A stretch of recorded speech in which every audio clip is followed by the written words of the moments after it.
What's up, everyone? John Rettinger from Techno Buffalo here with an unboxing of one of the hottest phones of the year. This is the Samsung Galaxy S3. Announced just a few months ago. I had a chance to play with it at CTIA 2012 and came away really impressed. I'm excited to use it as my daily driver and open up this box. It's international version, meaning it's got a quad-core Exynos processor in here. No support for LTE, but it does have HSPA+. I'm almost ripping off this plastic as I'm looking at it. Let's go ahead and get to the unboxing.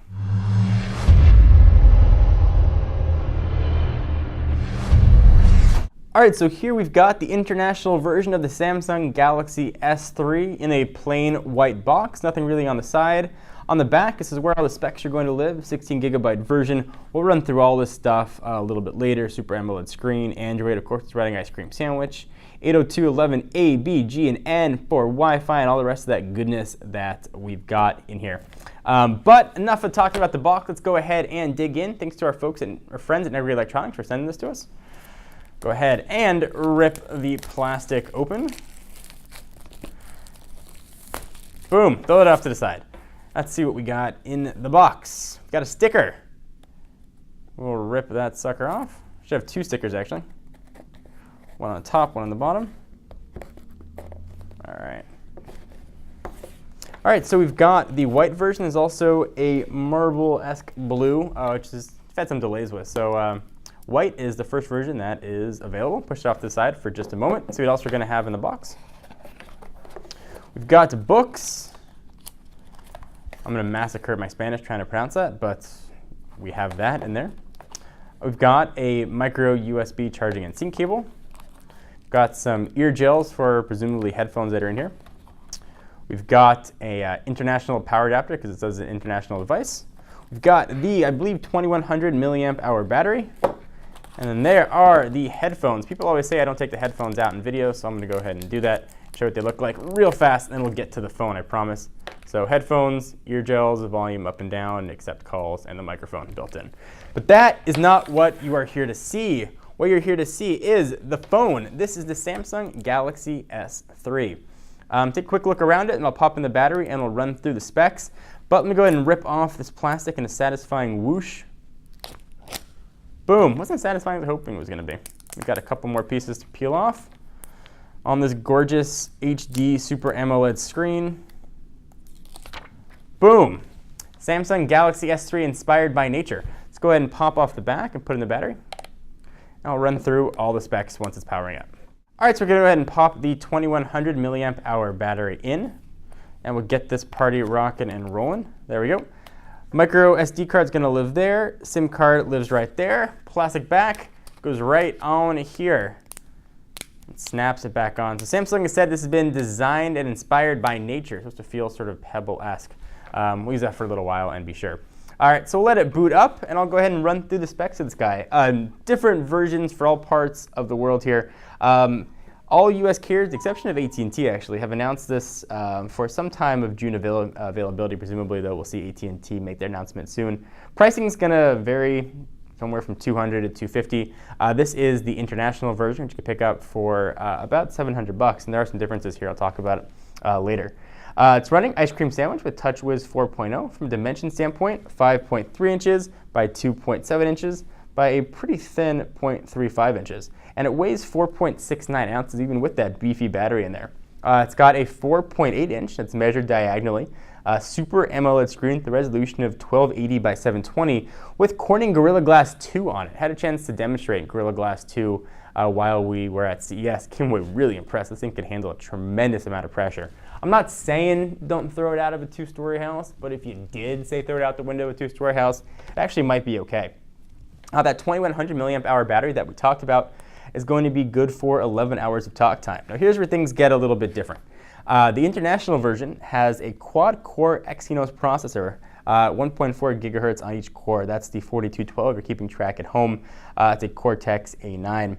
If you're going to be in the US, it's going to be a 1.5 gigahertz dual-core Snapdragon chip, similar to the HTC One X. As I mentioned, this is international, so we've got quad-core in here, but we're not going to have support for LTE. Unfortunately, we are stuck with HSPA+, but quad-core for HSPA+ seems to be a pretty decent trade-off.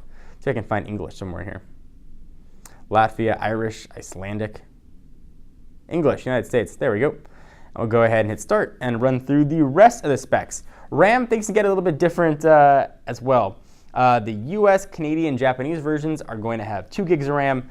This one has 1 gig of RAM, available in 16, 32, or 64, but expandable with micro SD. This is a 16 gigabyte version. Camera, 8 megapixel camera on the back with 1080p recording. Can shoot at 30 frames per second. It's got face, smile detection, image stabilization, and of course that very, very, very quick, almost zero shutter lag that we've seen on other ice cream sandwich devices. 1.9 megapixel camera on the front. It can also shoot 720p video at 30 frames per second. Bluetooth 4.0. The US version will support LTE but not have a quad-core processor similar to the HTC One X. All right, so let me go ahead and set this guy up for Wi-Fi and come back to take a quick look at the phone itself.